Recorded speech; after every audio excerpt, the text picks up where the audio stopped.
네, 저는 탈무드를 사랑하는 휴네스의 문화인류학자 이민영이고요. 오늘도 제 옆에는 전문가 두 분이 나와 계십니다.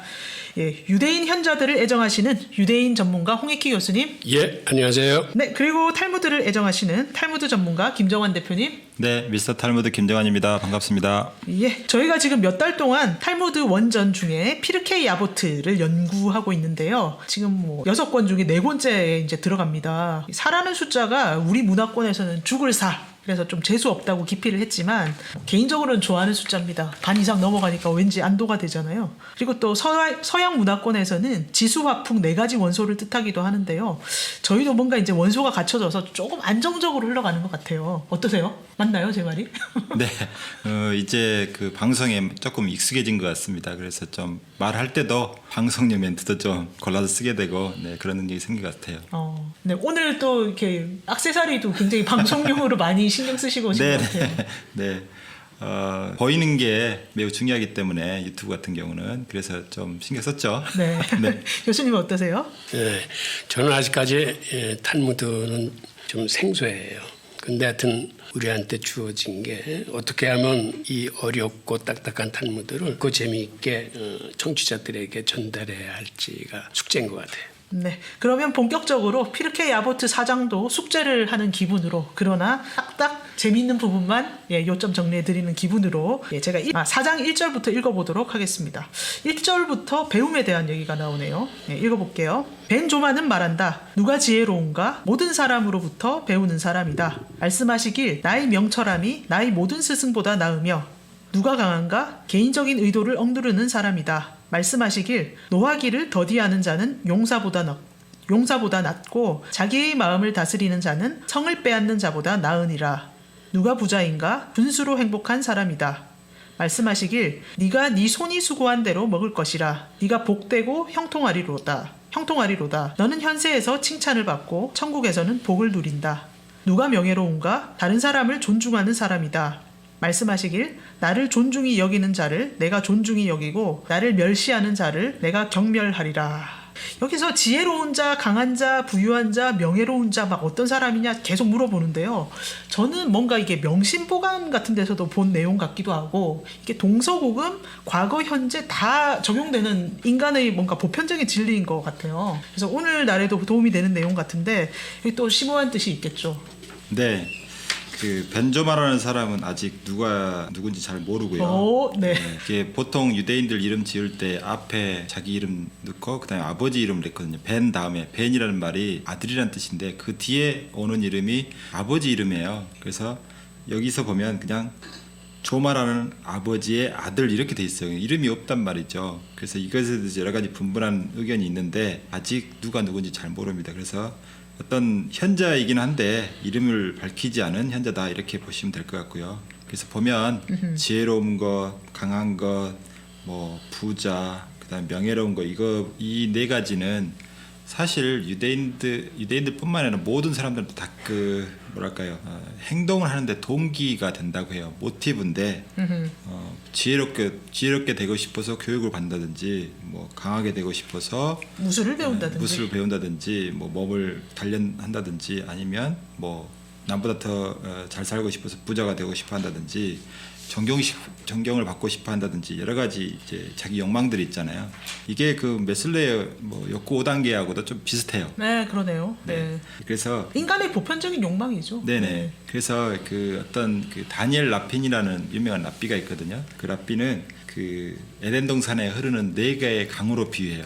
티그리스 강도 있고 유프라테스 강도 있고 뭐 여러 가지 4개의 강이 있는데 그 강에 4개가 이 지혜로움, 강함, 뭐 부유함, 그다음에 명예 이 4개의 강이 흐른다고 해요. 그러니까 그 에덴이라는 것이 기쁨 또는 행복을 나타내거든요. 그러니까 행복을 추구하기 위해서 내가 가야 할 4가지 강인 것이죠. 그래서 이런 그 지혜로움 속에서 우리는 이게 서로 사실은 연결된 거예요. 이게 따로따로 떨어진 게 아니라 서로 연결돼 있어서 지혜로움이 있는 자는 부를 얻을 수 있어요. 탈무드의 입장에서 보면 부를 얻는 사람은 지혜를 반드시 갖춰야 합니다. 근데 지혜로움을 이제 하려면 교육을 받아야 되죠. 근데 교육이 뭐냐면 누구한테나 배우는 사람, 있죠. 그러니까 특히 이제 교육의 굉장히 중요한 방법이 3R입니다. 그래서 3R이라고 하는데 그거는 이제 반복. repetition. 예, repetition. 3번 반복하는 건데 그래서 반복을 해야 교육을 받을 수 있어요. 내 것이 될 수 있죠. 근데 그 방법이 뭐 주입식이 아니라 계속 토론하면서 반복하는 거예요. 약간 다른 측면인데 그래서 부를 얻으면 이때의 부라는 것은 자기가 살 만큼을 갖고 있는 걸 이야기합니다. 근데 이제 살 만큼 이상의 어떤 부가 추가되면 강해집니다. 여기서는 이제 force라 그러는데 파워라기보다는 force 강제력이 생겨요. 그러니까 내가 뜻하는 대로 어떤 사람의 의도를 이끌어낼 수 있는 힘, 그게 부인 거죠. 아니 강함인 거죠. 권력. 예, 권력인 거죠. 그래서 뭐 대통령 5년 만에 갈리지만 부자는 영원히 자기 자손들까지도 힘을 갖고 있잖아요. 그래서 이렇게 대기업들이 대통령을 별로 안 무서워하는 이유가 그렇다고 합니다. 그리고 그런 힘을 다른 사람들을 위해서 쓰게 되면 그 사람들로부터 존경을 받죠. 그래서 이렇게 올바른 권력 사용이 결국은 다른 사람부터 명예를 얻는 길이 됩니다. 그래서 그렇게 한다는 것 자체는 남을 존중해줘야 나도 존중을 받기 때문에 그런 식으로 해서 이런 4가지 뭐랄까요 행동의 동기 이걸 추구한다고 합니다. 교수님 여기서 뭔가 새로운 통찰이나 재미있는 해석을 예. 이 4가지에 대한 답을 보면 이게 다른 사람이나 외부하고의 비교가 아니고 나 자신하고의 싸움을 대답으로 다 줘요. 그러니까는 누가 지혜로운가 했을 적에 세상에서 누가 제일 지혜롭지라는 어떠한 비교급이나 최상급을 묻는 게 아니고 그러네요. 네. 모든 사람한테서 배우는 사람, 그래서 내 스스로 명철을 쌓아가는 사람, 이게 자기에 대한 얘기예요. 이 누가 강한가 또 세상에서 누가 제일 강하지? 라는 어떤 그러한 측면의 얘기가 아니라 자기의 욕심을 억누르는 사람, 그러니까 그런 사람을 이제 제일 강하다고 얘기했고 부자도 마찬가지야. 누가 돈이 가장 많지가 아니라 스스로 분수를 알고 자족하는 사람. 지금 이 얘기는 아까 우리 이수석이 말씀하신 대로 동양의 사상과 아주 맥락이 다 있습니다. 그러니까 지금 이 4가지에 대한 질문과 답이 다 자신과의 싸움, 즉 자신을 이기는 사람이 강하고 지혜롭고 행복하고 명예로운 그리고 다른 사람을 존중하고 존경할 수 있는 사람. 네, 맞습니다. 이 4치에 밑에 흐르는 게 겸손이에요. 그래서 지혜를 얻으려면 겸손해야 되고 뭐 부드럽고 유연한 거 그게 또 강함의 또 다른 특징이잖아요. 그리고 부자도 겸손한 사람이 인심을 얻어서 비즈니스를 하면 훨씬 돈을 많이 벌게 되고 또 남을 먼저 존중해 주는 것이 또 겸손함의 또 하나의 특징이잖아요. 그래서 이 모든 것을 성취하려면 기본적으로 좀 겸손해야 됩니다. 이 모든 것들이 포함하고 있는 게 또 토라예요. 토라를 배울 때 또 겸손이 필요하고. 그리고 뭐 꼭 신자가 아니더라도 종교를 갖고 있지 않더라도 좀 사유를 해야 이런 경지에 이를 것 같은데요. 그 유대인 철학자 중에 한나 아렌트라고 있잖아요. 네. 그 아돌프 아이히만이라는 그 전범의 재판을 지켜보다가 생각하지 않으면 저렇게 평범한 사람도 악해질 수 있다. 악의 평범성이라는 개념을 만들어냈는데 여기서 보니까 그 모든 사람에게 배울 수 있고 자기의 몫에 만족할 수 있고 본성을 억제할 수 있고 타인을 존중하는 자세는 사실 사유를 계속하지 않으면 나오지 않을 것 같아요. 그래서 인간의 동물적 본성이라는 게 굉장히 이기적이고 당장 뭐 조금이라도 손해 보거나 누가 나를 모욕한다거나 하면 발끈하고 참 유아적인데 그래서 죄짓기도 쉽고 권력에 굴복하기도 쉬운데 사유를 하면서 살아가야 우리가 죄를 짓지 않고 지혜로워지고 강해지고 부자가 되고 그렇지 않을까 싶어요. 근데 이제 문제가 이렇게 끊임없이 사유하면서 이렇게 자기 자신에 대해서 이기기 위해서는 어떻게 해야 될까? 이론은 알겠는데 구체적으로 어떻게 실천을 해야 될까가 참 숙제인 것 같아요. 그건 이제 이런 측면에서 생각할 수 있을 것 같아요. 그 사유를 한다는 거는 먼저 자기 자신을 객관화시키려는 노력. 즉 내가 모든 사물의 판단의 주인이 되는 거는 그게 바로 교만하다라고 신학적으로 얘기를 해요. 즉 교만한 사람이라는 건 사람과 사람과의 관계에서 거만하고 오만한 사람이 아니고 세상 일을 판단하는 기준이 내 중심적으로 돼 있는 사람. 그러니까 나로 가득 찬 사람이 교만한 사람이에요. 이게 성서적인 의미로 보면은 이게 죄야, 죄인이야.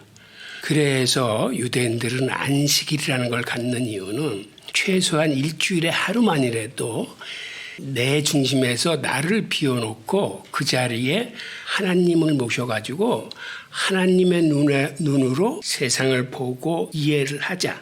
즉 평소에 내 스스로 내 주관대로 생각했던 거를 하루만이라도 자기를 객관화시키고 자기를 비우고 하나님을 모셔서 하나님의 눈으로 세상을 봄으로써 사유를 할 수 있는 인간이 되게 사는 거죠. 일주일에 하루는 적어도. 그래서 어떤 속물적인 거, 속세적인 걸 떠나서 세상과 사물과 인간을 바라보는 눈을 키우는 거죠. 그러니까 지금 질문하신 사유라는 거는 결국은 그런 식으로 자기를 객관화시킬 수 있는 노력인 것 같아요.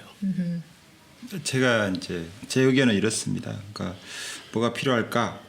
이 인간들이 가장 반드시 생각해야 될 대목이 선한가 악한가라는 거, 그 지점에 머물렀을 때 사람들은 반드시 생각하게 된다고 저는 보는데, 그래서 이제 선악의 기준을 좀 알아야죠. 예를 들면 내부 고발자들이 있을 거 아니에요. 뭐 법에 저촉되는 행위를 내부에서 발견했는데 이거를 고발할 것이냐 말 것이냐 굉장히 이제 고민이 되는 순간이잖아요. 그때 내부 고발자들은 용기 있게 거기에 맞서서 뭐 엄청난 압력이 들어올 것을 뻔히 알기 때문에 그걸 이제 맞서면서 그걸 고발해가지고 나름 뭐 사회를 좀 바른 곳으로 인도하는 건데, 그렇게 옳고 그름을 생각하는 것 자체가 우리가 자유의지를 가졌다는 뜻이거든요. 그렇게 되려면 조금 경제적으로 좀 부족함이 없어야 된다. 예를 들면 내부 고발자가 막상 이제 잘리게 되면 가장 걱정이 경제적인 문제거든요. 예, 그게 무서워서 내부 고발을 좀 못하는 것도 있어요, 사실은. 그렇죠. 예. 예, 그래서 당장 먹고 살아야 되는데. 당장 먹고 살아야 되는데 잘리면 또 뭐랄까 여러 가지 문제들이 있는데, 그런 것들을 유대인들 같은 경우는 어떤 어려움에 처했을 때를 대비해서 꼭 기술을 하나씩 배우라고 하거든요. 그렇죠. 그러니까 아무리 의사나 학자로 살아도 추방당하면 다른 나라에서는 허드렛 일을 할 수밖에 없잖아요. 그래서 뭐 무두장이를 한다든지 뭐 신발 장이가 된다든지 아니면 텐트 장이가 된다든지 뭐 이런 기술들 하나씩 배우는데, 그렇게 되면 그래도 그런 불의를 봤을 때 조금 덜 망설여진다, 그런 생각이 들고요. 그래서 이런 경제적인 것들도 조금은 해결이 돼야 된다, 그런 생각이 듭니다. 그래서 로마 시대에 보면 어떤 가정의 경제들은 전부 노예들한테 맡기고 자기들은 이제 철학을 한다든지 뭐 이러면서 좀 자유롭게 사고를 하잖아요. 그게 자유인이라고 하잖아요. 네. 그러니까 자유인이 돼야 된다. 경제적인 어떤 여건에 너무 얽매이게 되면 생각하기 되게 힘들고 어렵습니다. 삶을 포기하지 않는 한은 그런 경제적인 여건들을 뚫고 뭔가를 생각한다는 건 어렵기 때문에 경제적인 문제도 좀 해결할 필요가 있다. 저는 그렇게 보고 있습니다. 사유하면서 살려면 어떻게 해야 되냐 여쭤봤더니 이게 경제적인 걸 갖춰야 된다는 아주 실용적인 대답이 네. 왔는데요. 저도 그렇게 생각합니다. 그래서 우리 저번에 비즈니스 성공의 비밀 탈무드 팟캐스트 만들 때 제일 처음에 가난은 악한 것이다 이런 말도 나왔잖아요. 네, 정말 유대인들은 실용적인 것 같아요.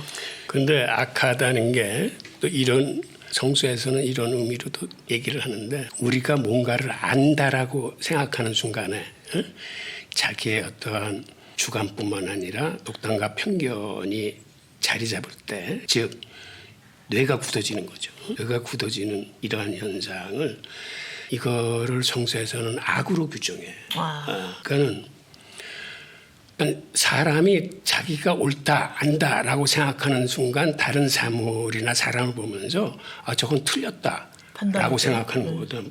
그렇게 판단하는 거거든. 그러니까 아까 처음 질문에 누가 지혜로운가라고 했을 때 모든 사람한테 배우는 사람, 그리고 스스로에게도 계속 물어보는 사람, 그런 사람이 결국은 지혜롭다는데, 그런 사람들은 뇌가 석화되는 게 돼 있지 않고 항상 말랑말랑한 상태에서 모든 걸 배워서 흡수하려고 하는 거거든. 그게 사실은 하나님이 보기에 가장 최상의 겸손한 사람이야.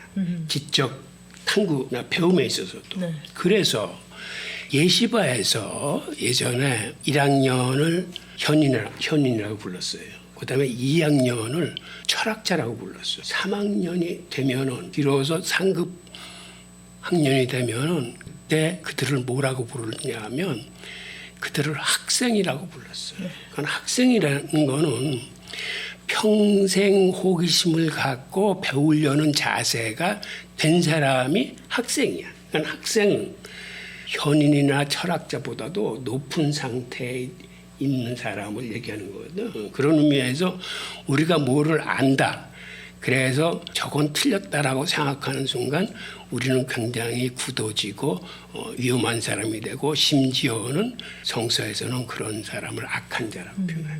예. 오, 네. 네, 제가 보기에는 견문이 좀 넓으면 좋겠다. 이렇게 다양한 의견을 좀 흡수하려면 자기가 너무 모르면 흡수하기가 어렵거든요. 왜냐하면 사람은 무지에 대한 두려움이 있어요. 혹시 이 사람이 나를 사기치지 않나 뭐 이런 게 있는데 충분히 견문이 넓으면 충분히 이렇게 예상할 수가 있고 또 그걸 받아들일 수 있는 뭐랄까 이해력이 높아지는 그렇게 되면은 다른 사람 이야기들을 할 때 또는 뭐 어떤 것을 봤을 때 쉽게 받아들이기 쉬운 상태가 된다. 저는 그렇게 보기 때문에 견문을 넓히는 것도 매우 중요하다. 그러니까 책을 읽거나 여행을 많이 다니거나 많은 사람들 만나서 토론을 해보거나 뭐 이렇게 되면 훨씬 더 사람이 오픈 마인드해서 사람들과의 뭐랄까요 살아가는 데서 끊임없이 생각할 수 있는 여지가 더 있지 않을까 그렇게 생각합니다.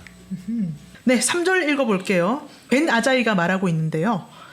읽어볼게요. 그는 말하곤 했다. 어떤 사람도 멸시하지 말고 어떤 것도 무시하지 말라. 자기의 때가 없는 이가 없고 제자리가 없는 것도 없다. 이게 무슨 말이죠? 이 말씀은요. 하나님이 모든 것을 창조했잖아요. 그러니까 하나님이 뭔가 만들었다. 그러면 이것들은 전부 뭔가 쓰임새가 있다는 말씀을 하고 싶은 거예요. 그래서 그 쓰임새가 하찮다고 또는 뭐 별거 아니라고 생각해서 무시하거나 하면 안 된다.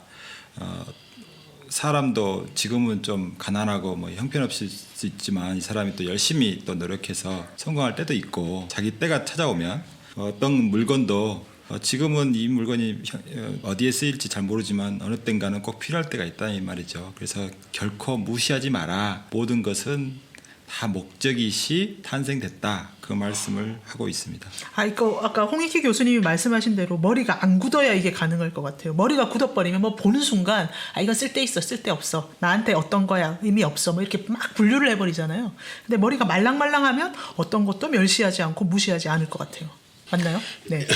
이게 그 신학적인 그 역사의 과정에서 보면 조로아스터교가 그 세상을 볼 적에 선한 영과 악령의 싸움으로 세상을 봅니다. 그래가지고 인간은 자기의 자유의지로 어느 편에 서서 힘을 보탤 것인가를 결정하는 거예요.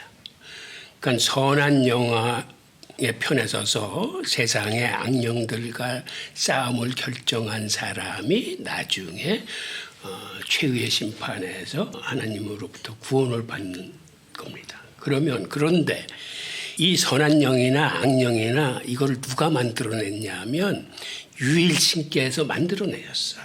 그러니까 세상의 진보의 법칙을 선한 영과 악령이 싸우는 과정에서 세상은 진보하고 진화되게 되는 거예요.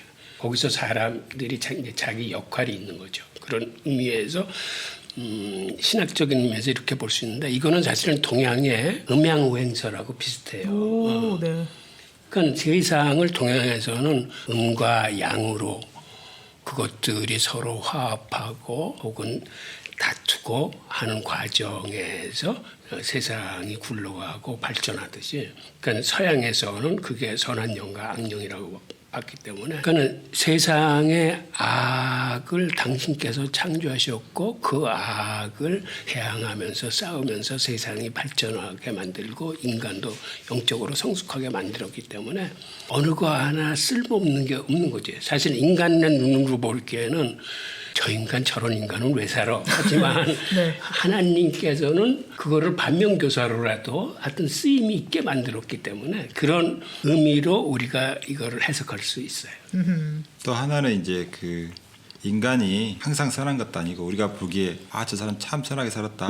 또는 어떤 사람은 어렸을 때부터 소년을 왔다 갔다 하니까 항상 악하게 살 것이다. 이렇게 선입견을 가질 수 있거든요. 근데 사람들은 사실은 그 환경의 지배를 많이 받기 때문에 물론 환경을 뚫고 나가는 사람도 있지만 대부분 환경에 영향을 받아서 어떤 상황에 오면 아무리 선하게 살았던 사람도 악하게 결정을 내릴 수 있고요. 반대로 어떤 상황이 되면 악한 사람도 선하게 변할 수가 있어요. 그래서 우리가 선입견을 가지고 그 사람이 항상 저렇게 나쁘게 살 것이다 그러니까 나쁜 사람으로 치부하거나 또는 물건이라면 그 물건이 지금은 필요 없으니까 치워버린다든가 쓰레기통에 버린다든가 그렇게 할 필요가 없고 그래서 이제 뭐 내 스스로는 이 물건의 어떤 쓰임새를 모르겠다 그러면 다른 사람한테 주는 경우도 있잖아요. 나는 몸이 뚱뚱하니까 그러니까 너무 작아서 못 입을 때는 그런 맞는 사람한테 보내는 것도 그 옷의 목적에 맞는 사람을 찾게 해주는 그런 노력도 필요한 것 같습니다. 네, 이게 사절이랑 이어지는 것 같은데요. 제가 사절을 읽어볼게요.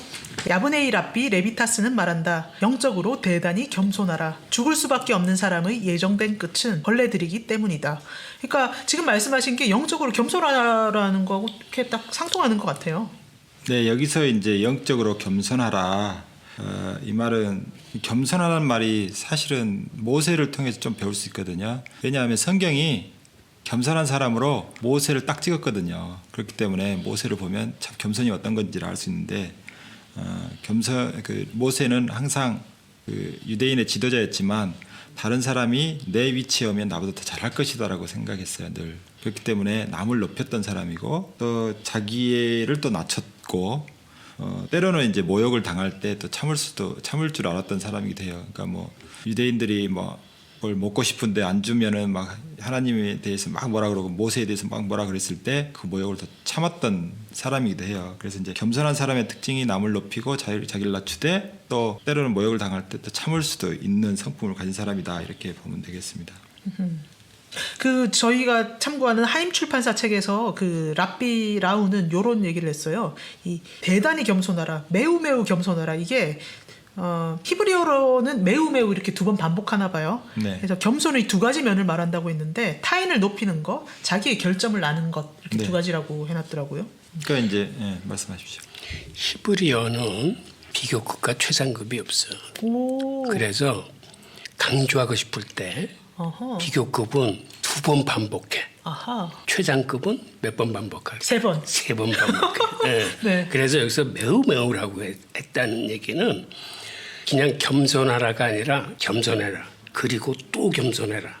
라는 이런 의미야. 그래서 대단히 겸손해라는 뜻이 되는 거고 또 하나 이게 비교급이자 두 가지 의미가 있을 때 이런 거 쓰여요. 그러니까는 겸손해라. 근데 그 겸손은 하나님의 위대함, 그분의 경외를 항상 생각하려는 거. 또 하나는 거기에 비해서 인간은 얼마나 비천한 존재인지 부족한 존재인지를 깨달아라라는 두 가지 뜻을 같이 이제 의미를 하는 거죠.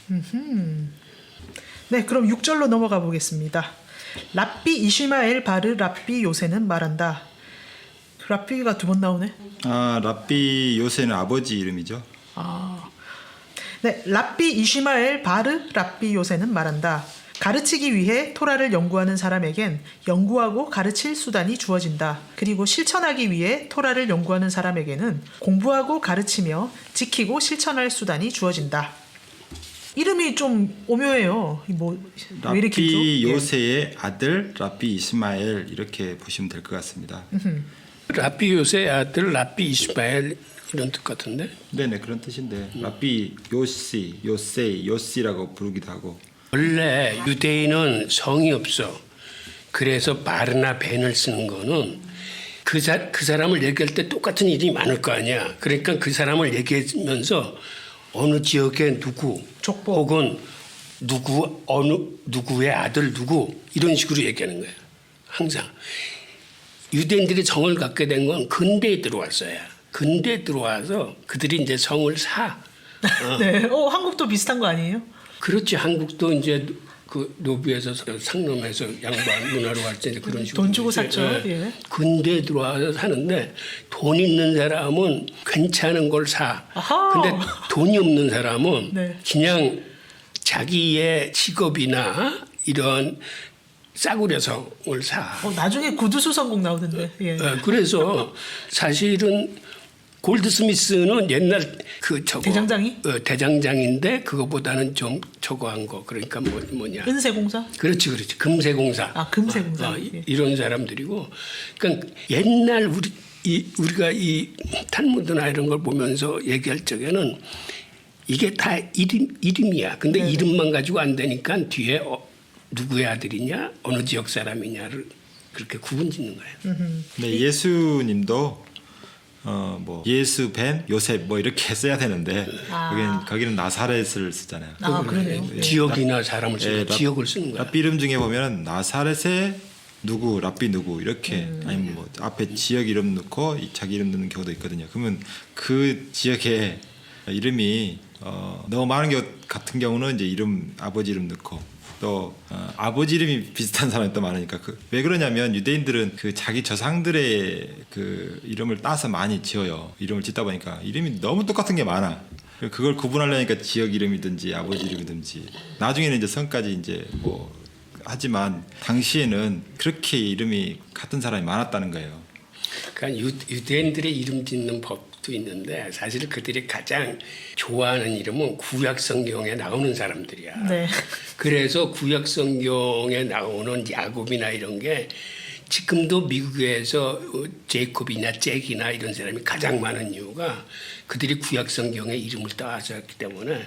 근데 구약 성경이라 봐야 나오는 사람이 몇십 명분이 더 있어. 그러니까 이름들이 다 서로 비슷해지는 거야, 이름이. 그런 의미에서 이 두 가지가 발생하는데 유대인들은 하여튼 구약 성경에 이름을 딴 사람은 이 사람 유대인 같은데 라고 생각하면 대부분 맞아. 그런데 네. 많은 기간 동안 또 유대인들이 박해를 받고 학살당하고 그랬잖아. 그때는 가능하면 그 사람들이 구약 성경의 이름을 쓰지 않고 그거를 사람들이 몰라보게 다른 버전으로 바꿔서 불러. 그러니까 유대인임을 바깥에서 드러내지 않으려고. 하여튼 그런 과정에서도 구약 성경의 이름을 고수해서 쓴 사람들은 대부분 유대인일 가능성이 많아. 그러니까 아이작 뉴턴 같은 거, 아이작이 이삭이라는 뜻이거든. 아, 네. 그러면 그 사람이 왜 아이작이라고 붙였겠어? 내가 보기에 그 사람은 유대인이야. 근데 뉴턴에 대해서 유대인이라고 나오는 책은 없는데. 지금 새로운 학설을 지금. 뉴턴이 네. 사실은 과학자로서 과학을 공부한 시간보다 카발라나 이 신비주의 그 오컬트 종교를 공부한 시간이 훨씬 많아, 그 사람이.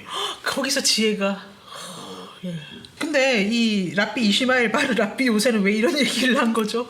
네, 가르치기의 토라를 연구하는 사람에겐 연구하고 가르칠 수단이 주어진다. 네. 이제 그것보다 더 이제 수준 높은 게 실천하려고. 그러니까 유대인들은 어떤 계명을 배우거나 토라를 배우거나 뭐 같은 이야기지만 그거 할 때 반드시 실천할 의지를 갖고 배우라고 해요. 그렇게 해야 하나님이 욕을 얻어먹지 않는다. 왜냐하면 가르칠 의사만 갖고 실천할 의사가 없으면 위선자가 될 확률이 높거든요. 많이 알아서 가르치기는 좋아. 근데 행동은 그게 아니야. 그럼 사람들이 어떻게 생각하겠어요? 신을 안 하면서 가르친다고 하면서 좋은 모델이 될 수가 없죠. 위선자적인 모델이 될 수밖에 없으니까.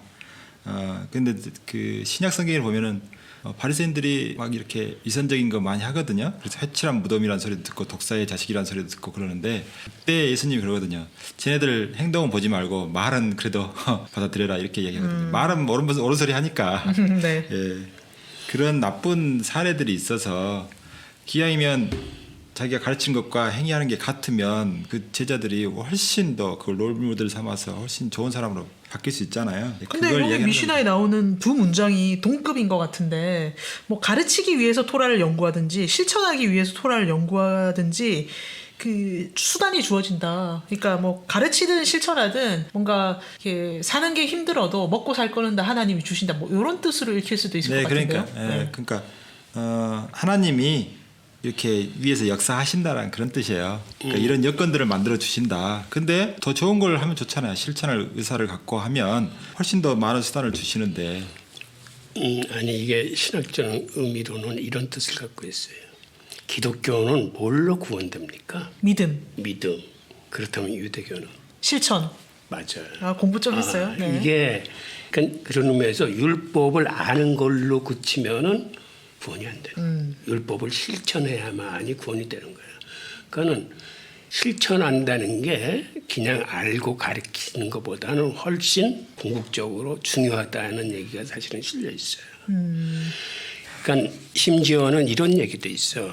가르칠 수 있는 능력이 있는 사람이 가르치지 않는 거는 죄야. 그건 죄인이 되는 거예요. 그냥 내가 알지만은 이거를 굳이 가르치지 않는다는 게 자기의 선택으로 남는 문제가 아니라 가르칠 수 있는 능력이 충분한데 가르치지 않는 사람은 죄인이 되는 거예요. 그러니까는 하나님이 모든 사물을 인간을 다 쓰임새를 만들게 탤런트를 주셨잖아요. 그러면 그 주신 탤런트를 충분히 활용해야 돼, 사람들을 위해서.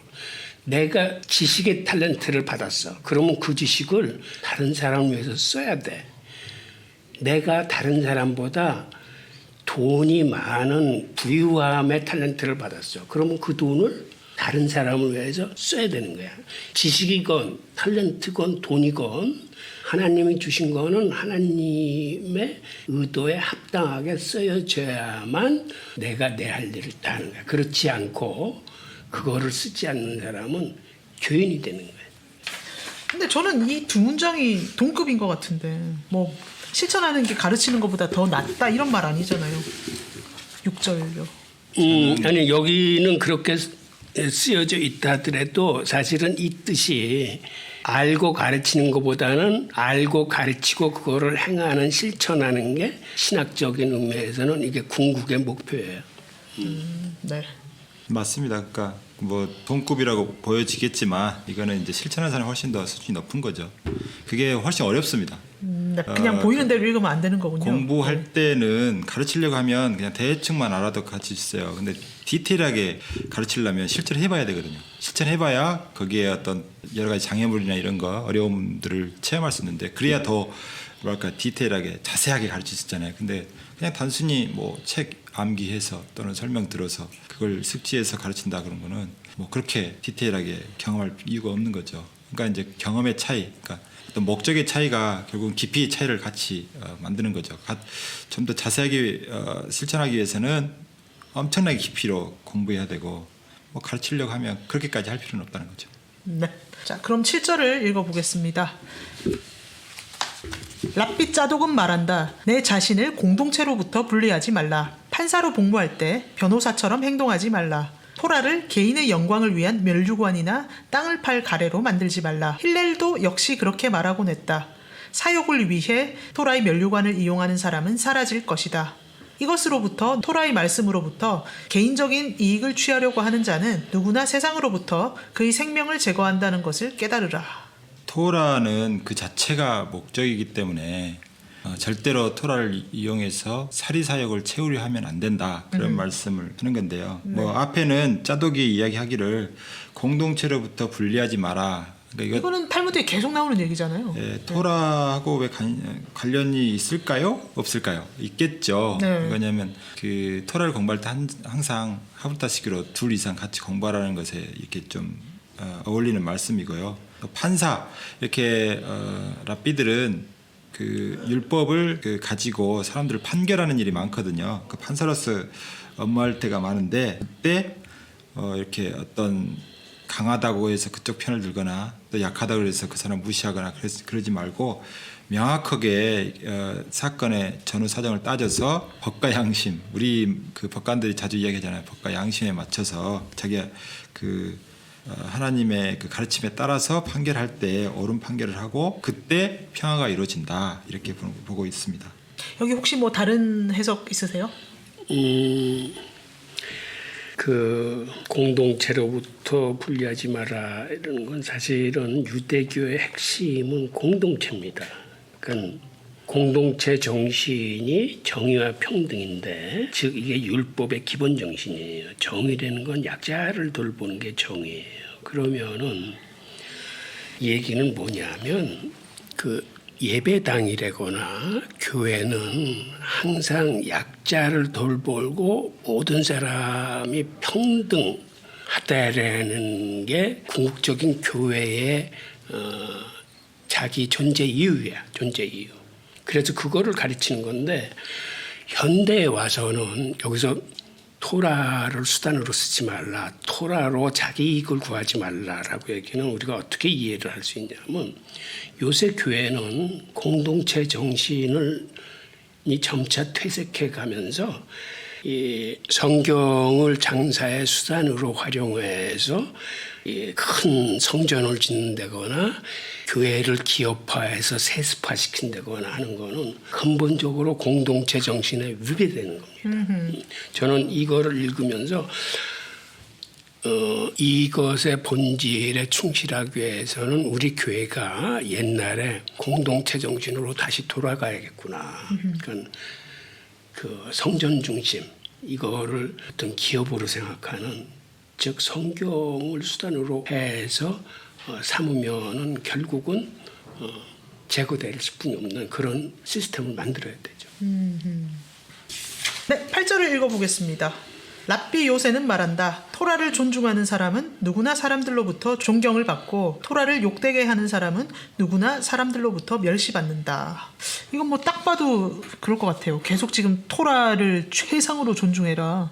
네, 유대인들의 입장에서는 토라가 최고의 목적이기 때문에 그걸 배우고 또 삶에 실천하는 것이 그들의 궁극적인 사명이기도 하고요. 그러다 보니 토라를 존중하라 이런 말씀을 자주 하는데, 토라를 어떻게 하면 존중할 수 있을까? 토라를 배워서 가르치는 거. 그러니까 열심히 배우는 것 자체도 토라를 존중하는 거죠. 두 번째는 그 토라를 많이 가르치는 현자들을 또 높이는 거고, 세 번째는 토라 두루마리를 잘 보관한다고 해야 되나요? 그래서 그 유대 회당에 가면 따로 창고가 있어요. 앞에 가장 정면에 거기에 토라를 쫙 두루마리를 열심히 이렇게 아주 멋있게 장식해가지고 넣는 이렇게 조그마한 창고가 있는데, 그거를 제일 앞에다 이렇게 해놓습니다. 근데 유대인들은 이 토라를 이렇게 막 바닥에 이렇게 굴리거나 이러면 정말 막 화내요. 제가 제 선생님이 현현수 박사님인데 그분이 토라를 갖고 계세요. 근데 이제 이걸 강의하다가 잠깐 이렇게 내려놨더니 라피가 되게 뭐라고 하는 장면을 봤는데, 그만큼 유대인들은 이 토라가 이렇게 함부로 다뤄지는 것을 엄청 싫어합니다. 그러니까 아주 품에 안고, 다른 건 다 비 맞아도 그건 절대 비 맞게 하면 안 되고, 이런 식으로. 그리고 만약에 너무 자주 사용해서 헤어지거나 찢어지거나 이럴 때는 장례식을 치르듯이, 꼭 사람 장례식 치르듯이 관에다 묻어요. 태우거나 그러지 않고. 그만큼 유대인들은 이 토라를 높이는 것을 아주 중요하게 생각해서 아이들을 이렇게 철저히 가르친다고 좀 배웠어요. 여기 하임 출판사에서 나온 피르케이 아보트 주석서에 보면 재미있는 예시가 하나 나오는데요. 그 북이스라엘 왕국의 가장 악한 왕인 아합이라는 사람이 있었는데, 그 사람이 다가올 세상의 몫을 거부한 세 왕 중 한 명이래요.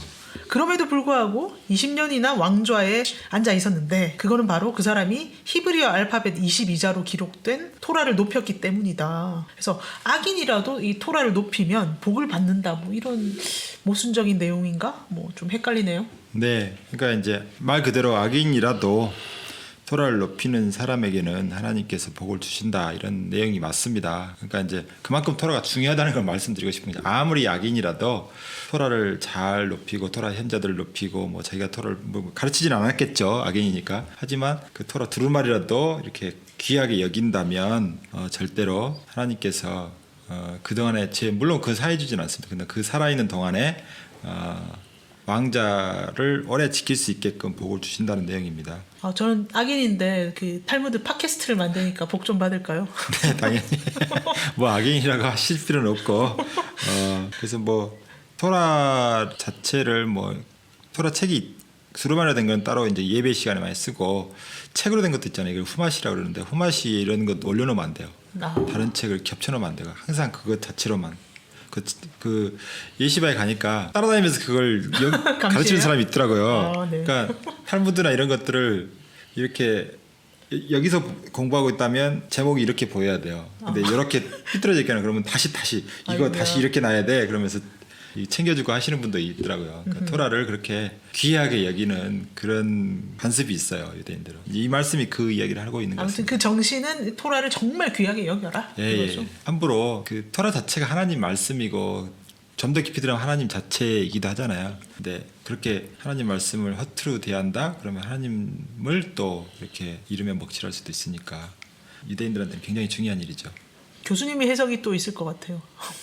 아니 뭐 특별한 건 없고 뒤집어서 아무리 선한 사람이고 아무리 귀한 사람이라도 성경을 욕보이거나 하나님의 이름을 망령되이 부르면은 그거는 큰 죄를 짓는 거예요. 그러니까는 우리가 그 성경에 대고 서약하라든가 뭐 하나님의 이름으로 맹세는 사실은 하면 안 되는 거예요. 하나님의 이름 어떠한 경우에도. 그러니까 유대인들 같은 경우는 이렇게 그 토라를 필사하다가 하나님이라는 이름이 나오면 일단 들어가서 목욕 제배를 하고 나와서 그 하나님이라는 글자를 씁니다. 근데 성경에 무수히 많은 하나님이 나오는데 그때마다 항상 목욕 제배를 해요. 그리고 그 사람들은 입으로 하나님을 올리지 못해. 그래서 그게 나오면은 나의 주님이라고 그거를 발음을 합니다. 그러니까 이름을 부르지 못해. 네, 뭐 이번 에피소드에서 혹시 이것 빠뜨렸다, 이 얘기 좀 더 하고 싶다 하시는 거 있으세요? 특별한 거 없는데. 네. 네. 네, 그럼 애청자 여러분은 좋아요, 구독, 댓글 3종 세트로 마음을 표시해 주시면 저희가 다음 편에 더욱더 탈무드적으로 찾아뵙도록 하겠습니다. 감사합니다. 네, 감사합니다. 네, 감사합니다.